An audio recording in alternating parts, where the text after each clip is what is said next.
board shall pay directly or shall reimburse the superintendent for reasonable travel. First question, what is reasonable, and why was it not just actual expense?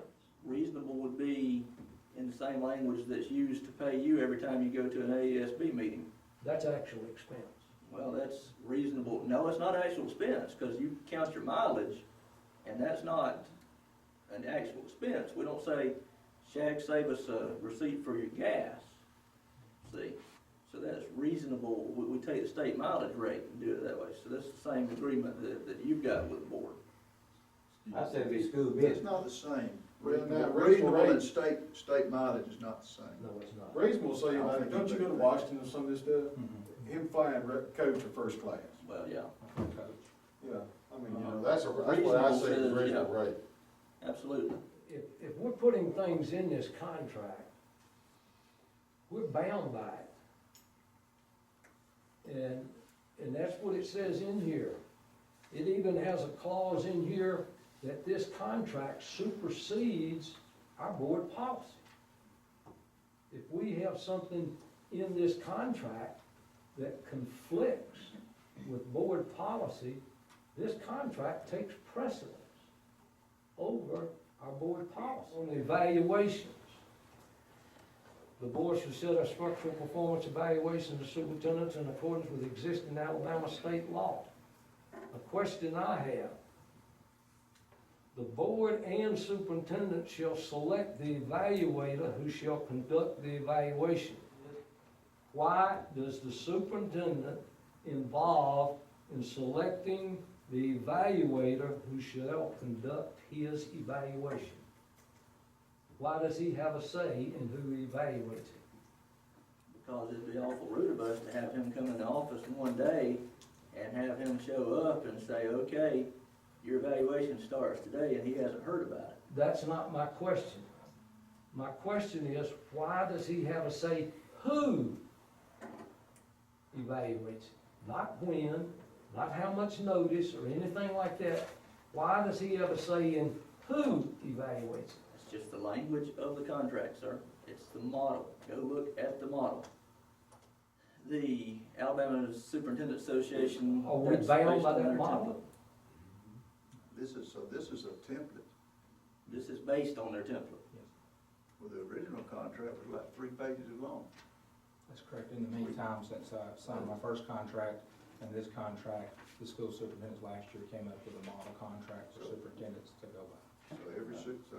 Not every superintendent, but most superintendents that have new contracts, they use the model superintendent contract. Other than just that it's a template, you don't have an answer as why the superintendent would have a say. Well, Now, because I have I'm a the, question of the chairman. And I looked at him to answer that, just that. Well, I thank you, think, Mr. Chairman. Mr. Chairman, in response to what you wanted to answer, is the fact that the superintendent knows all the evaluators or somewhat of the evaluators that are out there. Just as most boards and most superintendents, they sit down on evaluation and they say, here are the parameters who this is. If you ask Linda Ingram, she got her own evaluator when she was evaluated. She picked up the phone and called them. I would bring 2 or 3 to you, and then we would sit down and agree on one and move forward with the evaluation. the parties agree that unless otherwise required by law, no such evaluation will occur during the superintendent's first year of employment in this new contract. The superintendent has been on the job for 2.5 years. There has been none.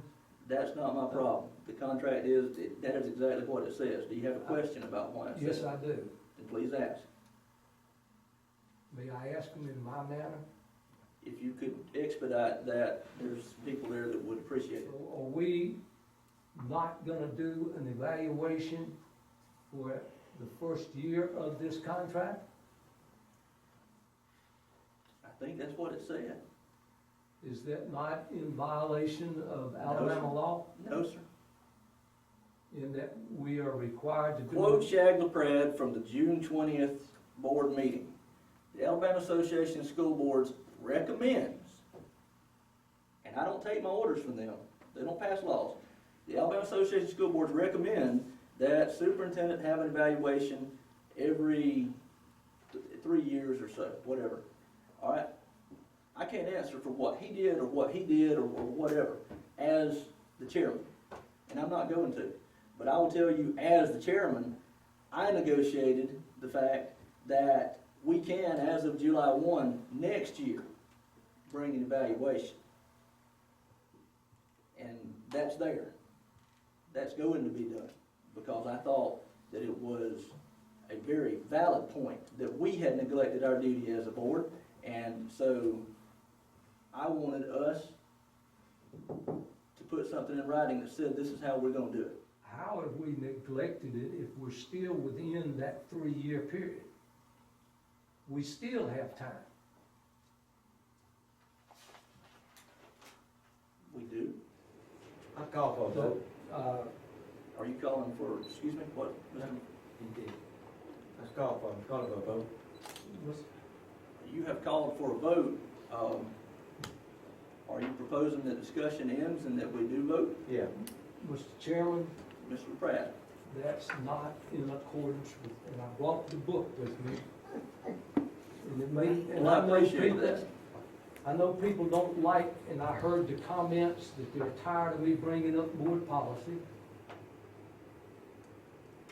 Board member telling me that we've got along just fine, the way we're doing things, even though when I pointed out where we were not following Mr. board Pratt, there's policy. been a question that we, in discussion and vote, according to Robert's Rules of Order, we are required in discussion and vote right now, so all those Not in according to favor, Robert's Rules of Order. all those in favor of approving this contract, please signify by raising your Point of hand. order, point of order, You're out of order, sir. point of order. I do not recognize you at this time. That is incorrect procedure, point of And you and order. I can talk about it following the meeting, sir. All those in favor, I'll prove to the press I'm right. all those in favor of approving the motion as presented, please raise your right hand. All those opposed,